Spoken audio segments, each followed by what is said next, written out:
Picture this. You wake up in the royal palace of Alexandria. The year is 51 BC, and you're witnessing something that would make your blood run cold if you truly understood what was happening.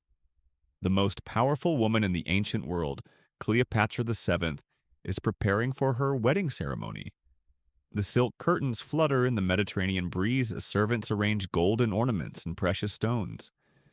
The air is thick with incense and anticipation. But here's what would shock you to your core. The man waiting at the altar isn't some foreign prince or Roman general seeking an alliance. It's her own brother, Ptolemy XIII, barely 14 years old. You're watching the continuation of a tradition so twisted, so systematically destructive, that it would eventually consume one of history's greatest dynasties from within. For over 3 centuries, the Ptolemaic pharaohs had been marrying their siblings, their children, their nieces and nephews, in an endless cycle of genetic catastrophe disguised as political strategy. What started as a calculated attempt to preserve power had become a curse that would ultimately destroy everything they sought to protect. This isn't just another story about ancient royal marriages. This is the horrifying chronicle of how a single family's obsession with bloodline purity created a genetic nightmare that lasted for 13 generations. The descendants of Alexander the Great's most trusted general had built an empire that stretched across the Mediterranean, accumulated wealth beyond imagination, and commanded the loyalty of millions. Yet they couldn't escape the biological consequences of their own twisted family tree. Before diving into these forgotten stories of survival and suffering, if you enjoy learning about the hidden truths of history, consider hitting that like button and subscribing for more content like this. Please comment below to let me know where you're listening from. I find it incredible that we're exploring these ancient stories together from different parts of the world, connected across time and space by our shared curiosity about the past. The story begins not with the Ptolemies themselves, but with the man who would unknowingly set the stage for 3 centuries of genetic disaster. When Alexander the Great died suddenly in Babylon in 323 BC, his vast empire immediately began tearing itself apart.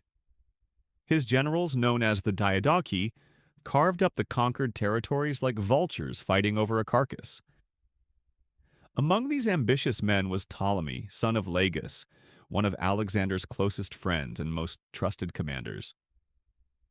Ptolemy was brilliant, ruthless, and possessed of a strategic mind that had helped conquer the known world. When the other generals squabbled over the more obvious prizes like Macedonia or Persia, Ptolemy made what seemed like a modest choice: Egypt. But this wasn't modesty, it was genius. Egypt was the richest, most stable, and most defensible territory in Alexander's former empire. It had natural borders, established trade routes, and a population that had been ruled by foreign pharaohs for centuries. What Ptolemy couldn't have foreseen was how his decision to adopt Egyptian royal customs would doom his bloodline. The pharaohs of Egypt had practiced brother-sister marriage for over 1,000 years before Ptolemy arrived. It was deeply embedded in their religious and political traditions, justified by the belief that pharaohs were living gods whose divine blood must not be diluted by mixing with mortals. When Ptolemy established his dynasty, he initially followed Greek customs, marrying outside his immediate family to forge political alliances. But power has a way of corrupting even the most rational minds. As the Ptolemaic dynasty consolidated control over Egypt, they began to see the advantages of the pharaonic marriage system. Marrying within the family eliminated the need to share power with foreign royal houses. It prevented rival dynasties from gaining influence through marriage alliances. Most importantly, it allowed them to present themselves as legitimate pharaohs to their Egyptian subjects, while maintaining their Greek identity to their Macedonian supporters. The first generation of Ptolemies practiced relatively conventional marriages. Ptolemy the Wise married several women for political reasons, including Eurydice, a Macedonian noblewoman, and later Berenice I, who became his most important wife. Their children grew up in a cosmopolitan court where Greek, Egyptian, and Persian influences mingled. The future seemed bright for this new dynasty that combined Macedonian military prowess with Egyptian wealth and stability. But it was Ptolemy II who made the fateful decision that would echo through the centuries. In a move that shocked even the Greek world, he married his full sister, Arsinoe II. This wasn't just breaking Greek taboos, it was embracing a practice that most Greeks considered barbaric and immoral. The marriage was justified as a political necessity. Arsinoe was a formidable woman who had been married to Lysimachus, another of Alexander's successors, and her experience and connections made her a valuable ally. But the precedent had been set. What makes this decision so tragic is that Ptolemy II wasn't ignorant of the risks. The Greeks had observed Egyptian royal families for generations and had noticed the physical and mental deterioration that seemed to plague pharaonic bloodlines. Greek physicians and philosophers had written extensively about the importance of genetic diversity, though they didn't understand the science behind their observations. Yet political expediency trumped biological wisdom, and the pattern was established. The immediate consequences seemed minimal. Ptolemy II and Arsinoe II ruled successfully together, expanding Egypt's influence and building magnificent monuments. Their court became a center of learning and culture that rivaled Athens in its golden age. The famous Library of Alexandria reached its peak during their reign, attracting scholars from across the Mediterranean. On the surface, the sibling marriage appeared to be a triumph, but beneath the glittering facade, genetic damage was already accumulating. While Ptolemy II and Arsinoe II themselves seemed relatively healthy, their family tree was beginning to show the twisted patterns that would characterize the dynasty. Marriages between uncles and nieces, between cousins, and between half-siblings became routine. Each generation saw the gene pool grow smaller and more concentrated. The third generation of Ptolemies faced the first obvious signs of genetic deterioration. Ptolemy III, though still relatively healthy, showed the beginning of physical characteristics that would become increasingly pronounced in later generations. Contemporary accounts describe him as having an unusually large head and protruding eyes, traits that would become hallmarks of Ptolemaic inbreeding. His marriage to Berenice II, his cousin, continued the pattern of close family marriages. More disturbing were the behavioral changes that began appearing in the Ptolemaic court. The dynasty had always been characterized by political ruthlessness, but now that ruthlessness was taking on increasingly paranoid and irrational dimensions. Family members began murdering each other with shocking frequency, not just for political advantage, but seemingly out of paranoid delusions and uncontrolled rage. Ptolemy IV represents a turning point in the dynasty's decline. His marriage to his sister Arsinoe III produced the kind of horror story that would become typical of later Ptolemaic generations. Contemporary historians describe Ptolemy IV as physically weak, mentally unstable, and given to fits of violence that terrified even his closest advisors. His sister wife was reportedly beautiful, but showed signs of the learning difficulties and emotional instability that were becoming common in the royal family.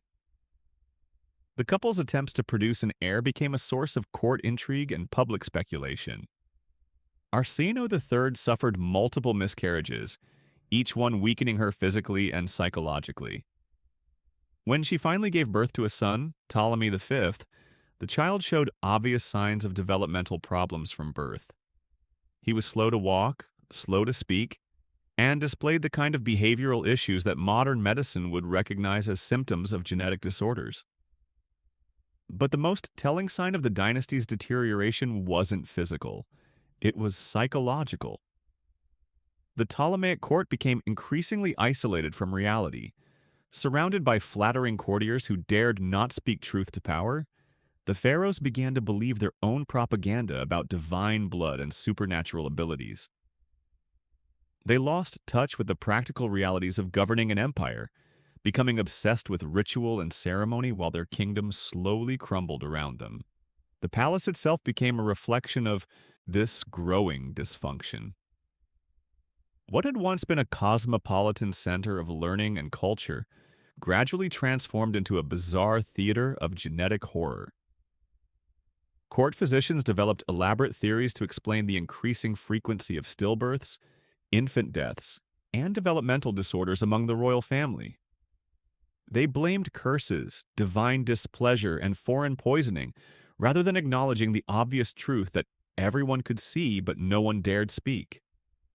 The religious implications of these marriages added another layer of psychological damage to the royal family. Egyptian theology held that pharaohs were literal gods, and that their divine nature was preserved through pure bloodlines. When Ptolemaic children were born with obvious genetic defects, it created a theological crisis that shook the foundations of royal legitimacy.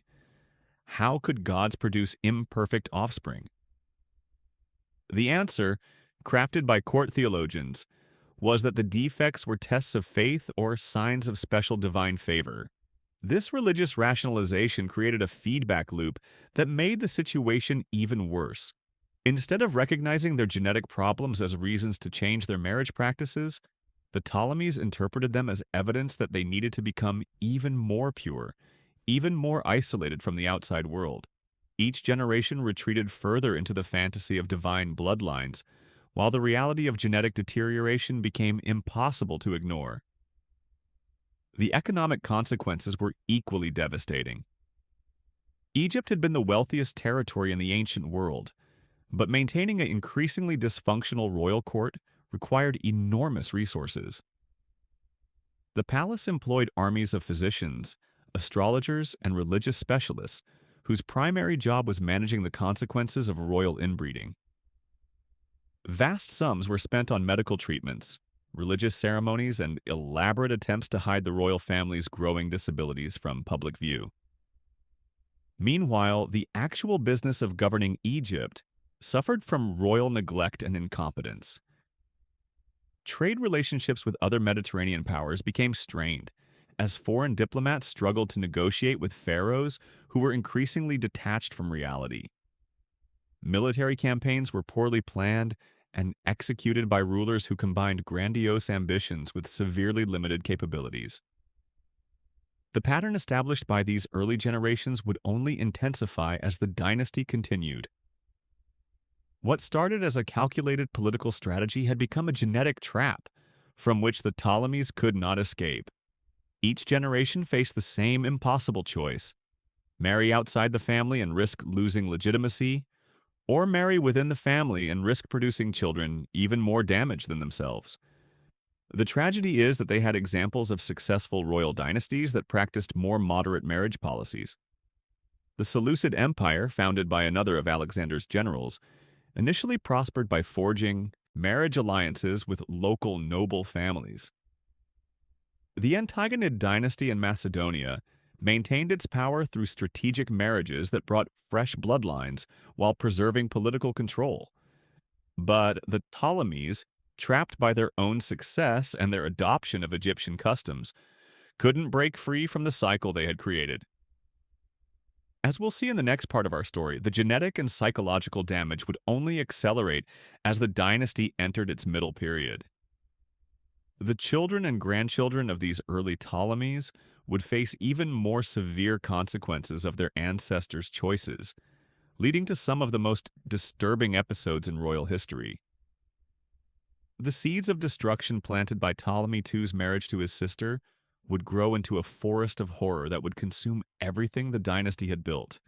The children born from these twisted unions began displaying symptoms that court physicians struggled to explain or treat. By the time of Ptolemy V, the genetic damage had become so severe that the young pharaoh required constant medical supervision just to function in his daily duties. Palace records, discovered centuries later in the ruins of Alexandria, paint a disturbing picture of a royal household that had become more hospital than seat of power. Ptolemy V suffered from what ancient physicians called the divine trembling, violent seizures that would strike without warning, leaving him unconscious and convulsing on marble floors while terrified servants scrambled to prevent him from injuring himself. His speech was slurred and difficult to understand. forcing court interpreters to translate his words for foreign ambassadors who arrived expecting to negotiate with the ruler of the ancient world's greatest kingdom. But perhaps most tragic was his complete inability to form meaningful relationships with other human beings. The isolation imposed by his royal status, combined with the neurological damage caused by generations of inbreeding, created a young man who existed in a bubble of profound loneliness. He would spend hours talking to statues and portraits, conducting elaborate conversations with marble representations of his ancestors as if they could respond to his desperate pleas for guidance and companionship. His marriage to Cleopatra IV, not the famous Cleopatra but her ancestor, represented a brief attempt by palace advisors to introduce fresh blood into the dynasty.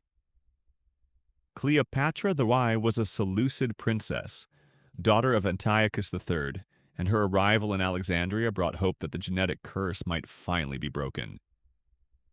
She was intelligent, healthy, and possessed the political acumen that had made the Seleucid dynasty one of the most successful Hellenistic kingdoms. For a moment, it seemed as though this strategy might work. The marriage produced 3 children who appeared healthier than their father, showing fewer obvious signs of genetic damage.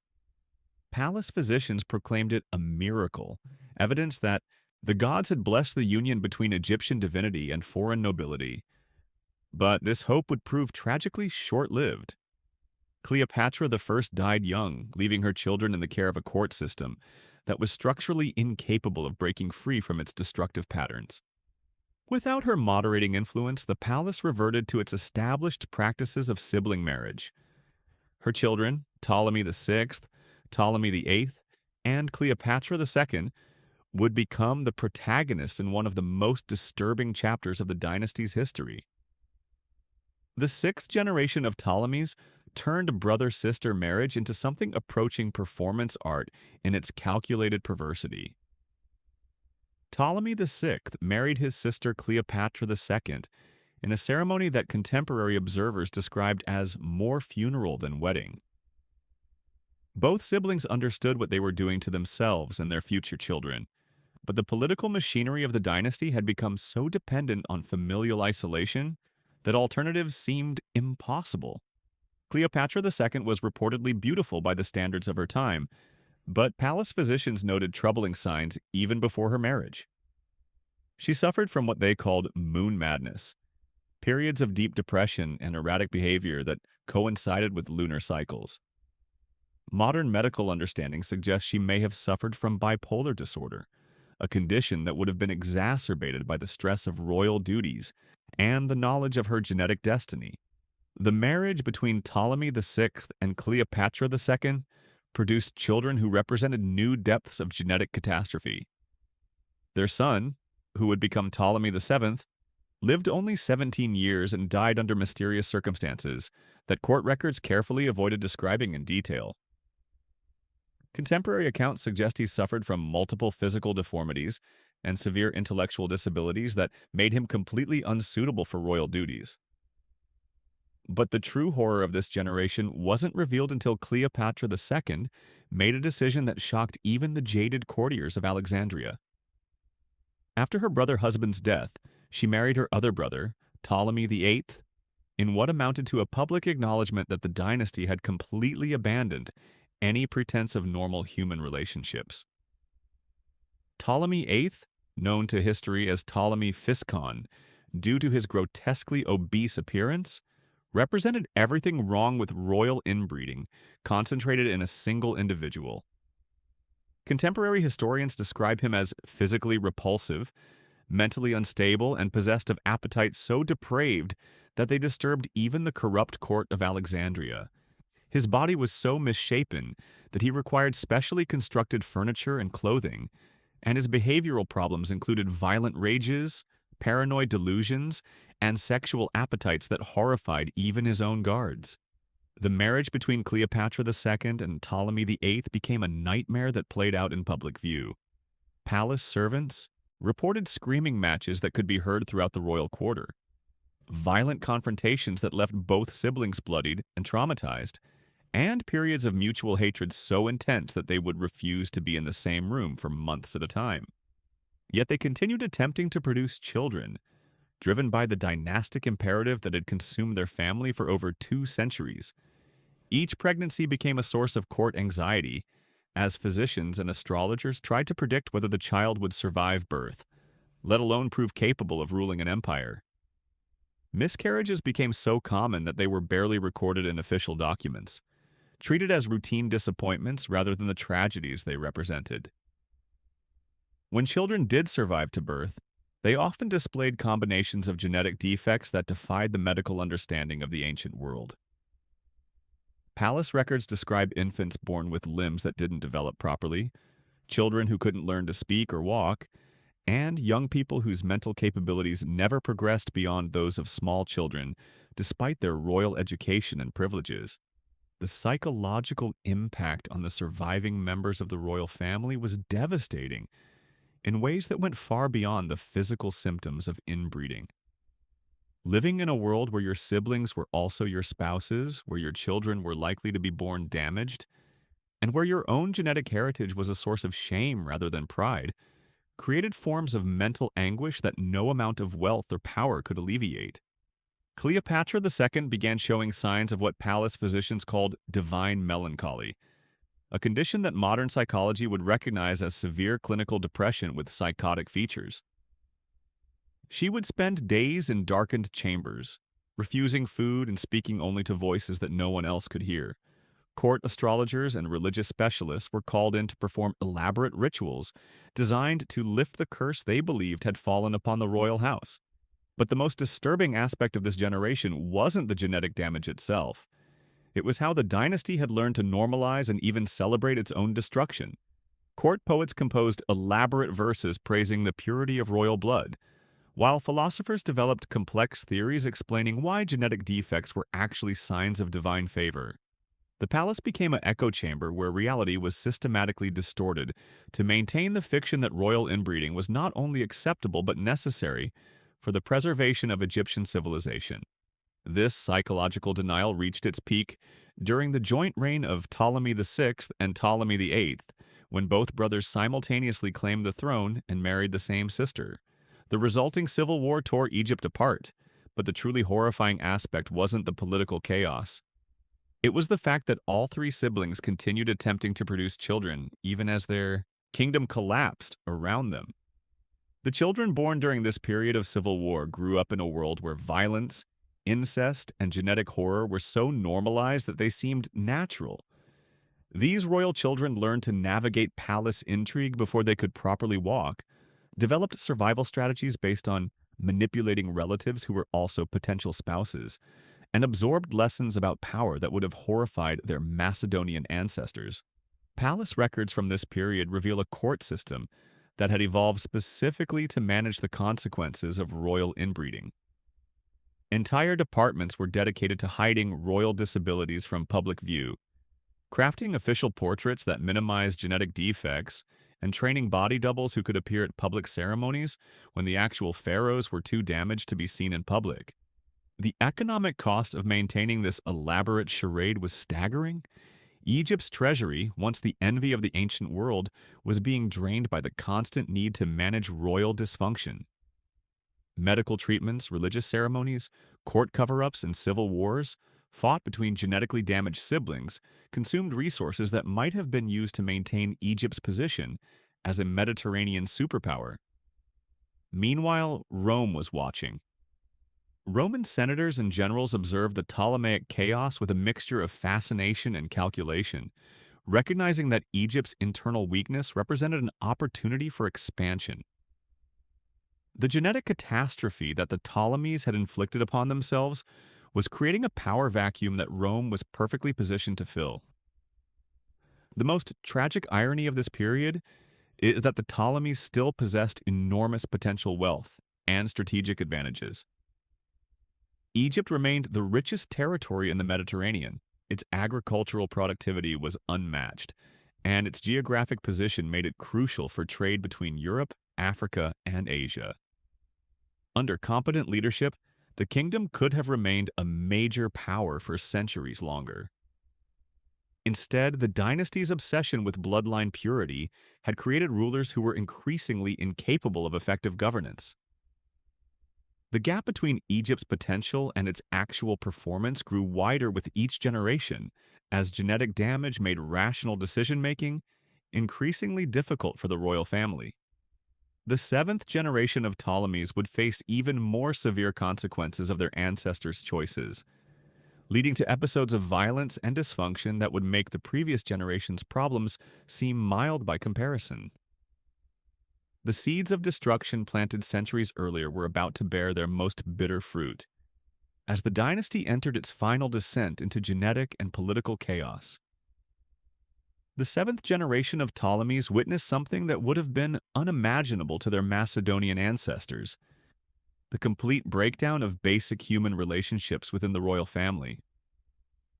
By the time Ptolemy I and Ptolemy the X came to power, the genetic damage had progressed beyond physical deformities and mental disabilities to something far more sinister: the complete inability to form normal emotional bonds with other human beings.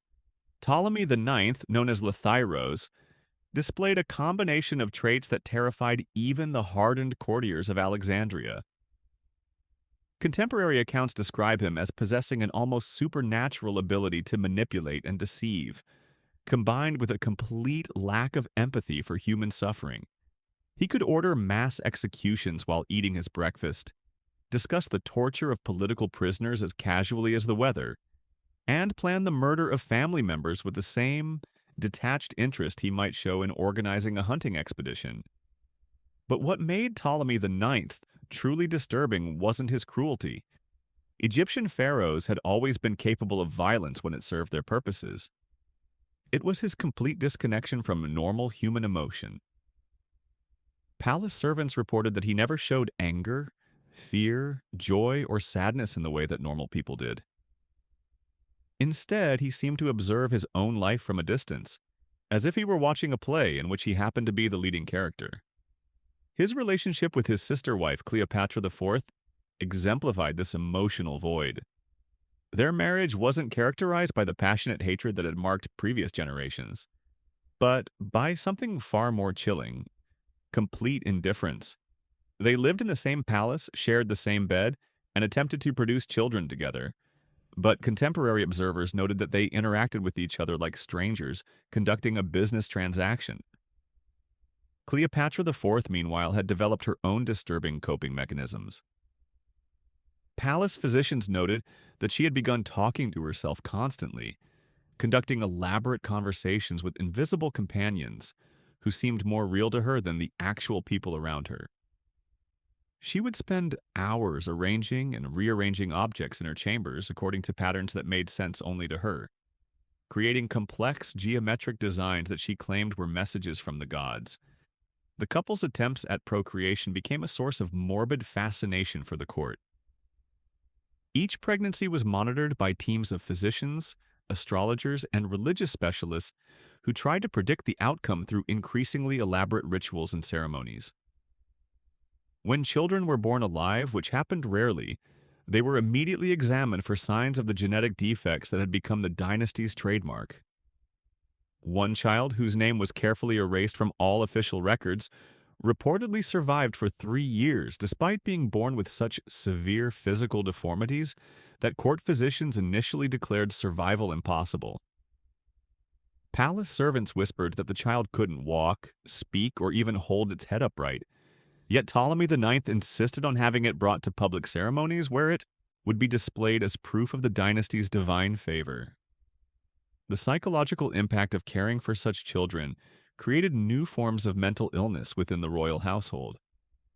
Nurses and servants who worked in the royal nurseries began showing symptoms of what palace physicians called divine madness, a condition characterized by nightmares, paranoid delusions, and an obsessive fear of producing children themselves. Many requested transfers to other parts of the palace, while others simply disappeared one night, presumably unable to cope with the horror of their daily duties. But perhaps the most disturbing aspect of this generation was how they had learned to use their genetic damage as a political weapon. Ptolemy IX discovered that his obviously impaired mental state actually made him more effective in certain types of negotiations. Foreign diplomats, uncertain whether his strange behavior was calculated or genuine, often found themselves agreeing to terms they wouldn't have accepted from a obviously competent ruler. This weaponization of dysfunction reached its peak during a diplomatic meeting with Roman senators who had come to negotiate tribute payments.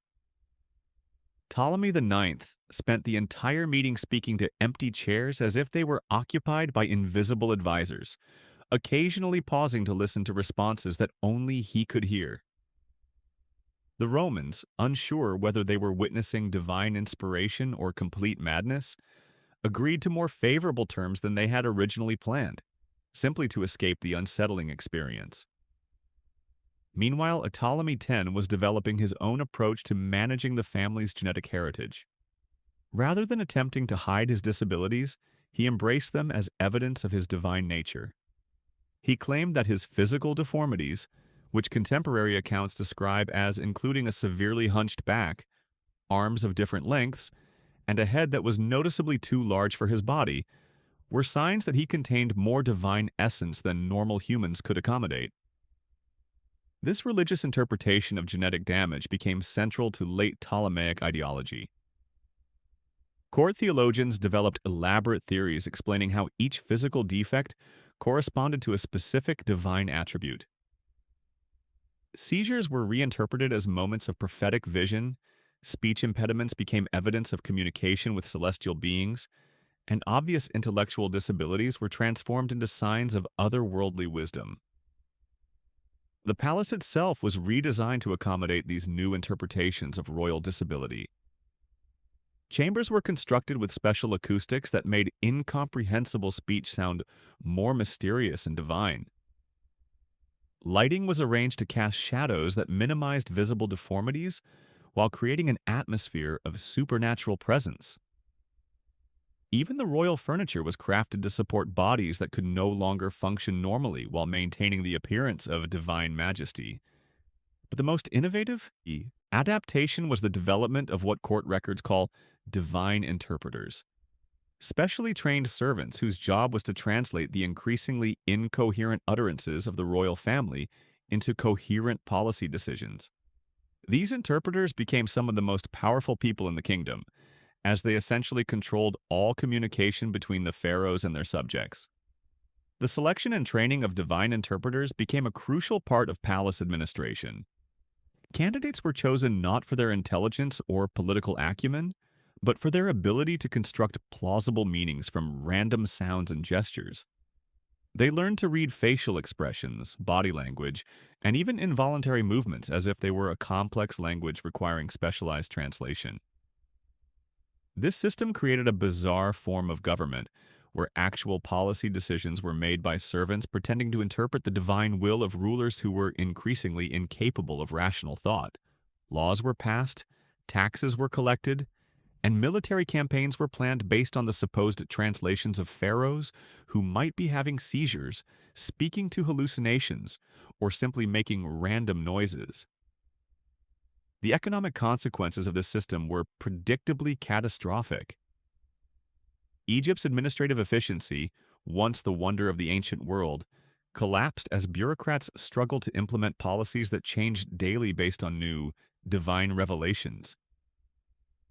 Trade relationships suffered as foreign merchants found it impossible to negotiate stable agreements with representatives who claimed their authority came from interpreting the involuntary twitches of genetically damaged rulers.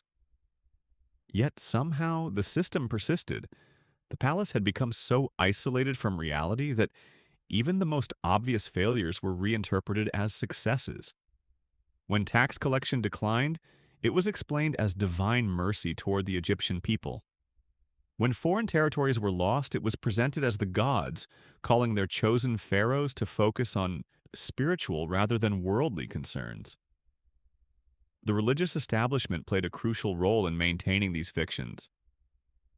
Priests throughout Egypt were required to participate in elaborate ceremonies celebrating the divine nature of royal disabilities. Temples commissioned artworks depicting the pharaoh's genetic defects as sacred symbols, while religious festivals were organized around themes of divine imperfection being superior to human wholeness. But beneath this elaborate theological framework, the reality of genetic deterioration continued its relentless progression. The eighth generation of Ptolemies would face even more severe challenges as the accumulated damage of centuries of inbreeding reached new levels of severity. Children were being born who couldn't survive outside the artificial environment of the palace, while those who did survive showed combinations of disabilities that defied all attempts at religious rationalization.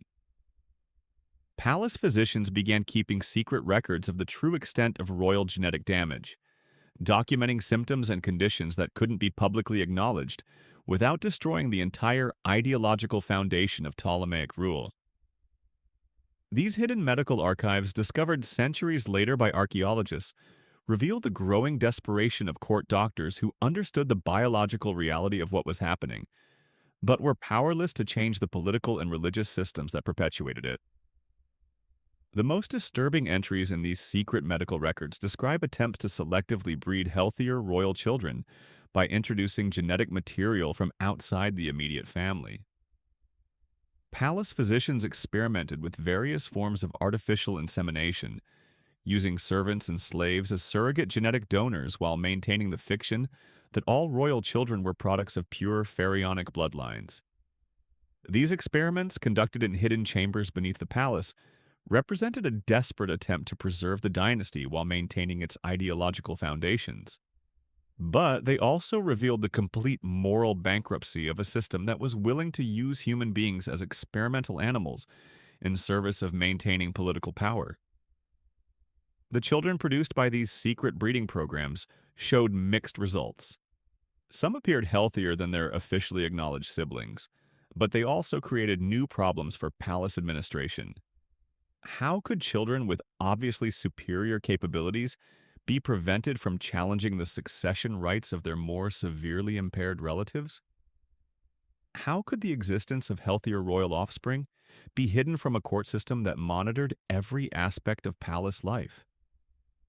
The solutions developed by palace administrators were as creative as they were morally reprehensible. Healthy royal children were often sent away from Alexandria under various pretexts, supposedly to receive special education or religious training in distant temples. In reality, many were probably killed to prevent them from complicating succession disputes, while others were raised in secret locations where they could never threaten the established order.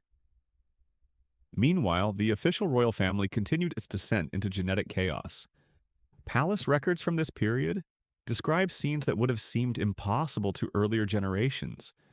Pharaohs who couldn't recognize their own family members, children who never learned to control basic bodily functions, and royal ceremonies where the central figures had to be physically supported by servants just to remain upright. Yet the system persisted, held together by a combination of religious ideology, political inertia, and the simple fact that no one within the palace walls possessed the authority or courage to acknowledge that the entire foundation of Ptolemaic rule had become a grotesque fiction. The courtiers who might have initiated reforms were themselves products of the same isolated, distorted environment that had created the royal family's problems. As we approach the final generations of the dynasty, including the famous Cleopatra VII whose story opened our narrative, we'll see how these accumulated genetic and psychological damages would finally collide with the rising power of Rome. The woman who would become history's most famous queen was herself a product of this centuries-long experiment in dynastic inbreeding, carrying within her DNA the accumulated weight of her ancestors' choices. But Cleopatra VII's story represents more than just the culmination of genetic deterioration.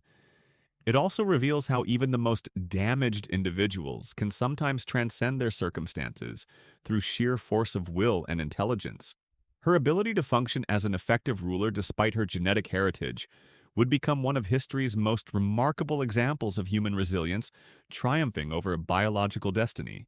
The palace that had witnessed so much horror and dysfunction would soon become the stage for the dynasty's final act, as the last pharaoh of Egypt faced the impossible task of preserving a kingdom that had been systematically weakened by 3 centuries of genetic self-destruction. The seeds planted by Ptolemy II's decision to marry his sister were finally ready to bear their ultimate fruit in the person of a queen who would become legend precisely because she managed to rise above the toxic legacy of her bloodline. The final generations of the Ptolemaic dynasty witnessed something that would have been unthinkable to their Macedonian ancestors: the complete convergence of genetic catastrophe with political necessity. By the time we reach Cleopatra VII, the woman whose story opened our journey, the accumulated damage of 13 generations had created a ruler who was simultaneously the dynasty's greatest triumph and its most tragic victim. Cleopatra VII was born into a world where the very air seemed poisoned by centuries of genetic mistakes. Her father, Ptolemy XII, known mockingly as Auletes or the flute player, embodied everything wrong with late Ptolemaic rule. Contemporary accounts describe him as physically weak, mentally unstable, and so obviously impaired that Roman senators openly discussed whether Egypt needed a competent ruler to prevent complete collapse. Yet within this wreckage of human genetics, something extraordinary had occurred. Cleopatra VII possessed an intelligence that seemed to burn brighter precisely because it existed within such a damaged vessel. Palace tutors noted that she learned languages with supernatural speed, mastering not just Greek and Egyptian, but Latin, Hebrew, Arabic, and several other tongues before her 15th birthday. Her mind absorbed information like a sponge, as if her consciousness understood that it inhabited a body destined for early failure and was racing to accomplish everything possible before genetic destiny claimed its due. But this intellectual brilliance came at a terrible price. Palace physicians documented symptoms that revealed the true cost of her genetic heritage. She suffered from severe headaches that would leave her unconscious for days, seizures that required constant medical supervision, and episodes of what they called divine fury, during which she would speak in languages no one recognized while her body convulsed uncontrollably. Her marriage to her brother Ptolemy XIII represented the dynasty's final embrace of its destructive traditions. The wedding ceremony we witnessed at the beginning of our story was a masterpiece of theatrical deception, designed to hide the biological reality of what was occurring. Ptolemy XIII was barely 14, physically underdeveloped, and showed obvious signs of the intellectual disabilities that had plagued recent generations. Palace records describe him as having difficulty speaking coherently, requiring assistance with basic tasks, and displaying the kind of behavioral problems that made effective rule impossible. The relationship between these two damaged siblings was unlike anything in the dynasty's previous history. Where earlier generations had been characterized by passionate hatred or cold indifference, Cleopatra and Ptolemy XIII developed a dynamic that was almost symbiotic in its dysfunction. She provided the intelligence and political acumen necessary for governance, while he served as the male figurehead required by Egyptian religious tradition. But this arrangement couldn't last. Cleopatra's superior capabilities made her brother's limitations increasingly obvious to the court, creating tensions that threatened to tear the already fragile dynasty apart. Palace servants reported violent arguments between the siblings, with Cleopatra berating Ptolemy XIII for his failures while he responded with the kind of incoherent rage that had become typical of late Ptolemaic males. The breaking point came when Cleopatra made a decision that revealed both her desperation and her genius. Rather than accepting the slow decline that had characterized her predecessors, she chose to gamble everything on an alliance with Rome. This wasn't just political calculation, it was biological necessity. She understood, perhaps better than anyone in the palace, that the Ptolemaic bloodline had reached the end of its genetic viability. Her relationship with Julius Caesar represents one of history's most successful attempts to overcome genetic destiny through sheer force of personality. Caesar, the most powerful man in the Roman world, was initially skeptical of allying with a queen whose bloodline was notorious for instability. But Cleopatra's intelligence, combined with her desperate need to preserve her kingdom, created a political partnership that temporarily reversed Egypt's decline. The children she bore to Caesar and later to Mark Antony were conscious attempts to introduce fresh genetic material into the Ptolemaic line. Palace physicians carefully monitored these pregnancies, hoping that Roman blood might dilute the accumulated toxins of Egyptian royal inbreeding. When Caesarion was born healthy and intellectually normal, it seemed as though Cleopatra had finally broken the curse that had plagued her family for centuries. But even these successes couldn't completely overcome the biological damage she had inherited. Contemporary accounts describe her physical deterioration accelerating rapidly after each pregnancy, as if the effort of producing healthy children was consuming whatever genetic resilience remained in her system. Palace servants noted that she aged years in months, developing the tremors and speech difficulties that had characterized her ancestors while struggling to maintain the public facade of divine pharaonic power. Her famous beauty, celebrated in countless works of art and literature, was itself a product of careful palace management designed to hide genetic reality. Court artists learned to minimize her physical flaws while emphasizing her intelligence and charisma. The woman who seduced the two most powerful men in Rome was fighting a constant battle against the biological legacy of 13 generations of inbreeding. The final act of Cleopatra's life reveals both the tragedy and the heroism of her situation. When Octavian's forces closed in on Alexandria, she faced a choice that perfectly encapsulated the Ptolemaic dilemma. She could surrender and face the humiliation of being paraded through Rome as a conquered barbarian, or she could choose death on her own terms, preserving at least some dignity for herself and her bloodline. Her suicide by ace bite was more than just a dramatic gesture.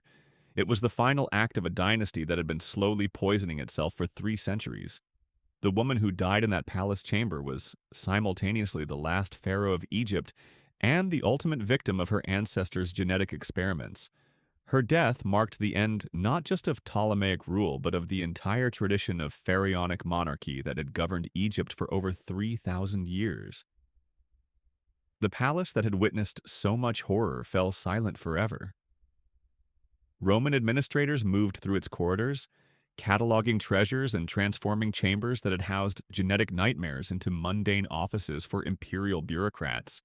The elaborate systems designed to manage royal dysfunction were dismantled, the divine interpreters dismissed, and the medical archives that documented centuries of genetic deterioration were sealed away or destroyed. But the true legacy of the Ptolemaic experiment extends far beyond ancient Egypt. Their story serves as a warning about the dangers of political systems that prioritize ideological purity over biological reality. The same forces that drove the Ptolemies to marry their siblings, the desire to preserve power, maintain cultural identity, and resist outside influence, continue to shape human societies today. Modern genetics has given us the scientific understanding that the ancient world lacked, but the fundamental tension between political necessity and biological wisdom remains unchanged. The Ptolemies' 3-century experiment in dynastic inbreeding stands as history's most comprehensive demonstration of what happens when ideology triumphs over biology, when short-term political advantages are pursued at the cost of long-term genetic viability. Their story reminds us that power without wisdom is ultimately self-destructive, that isolation breeds weakness rather than strength, and that the most carefully constructed political systems can be undone by the simple biological reality that genetic diversity is essential for human survival.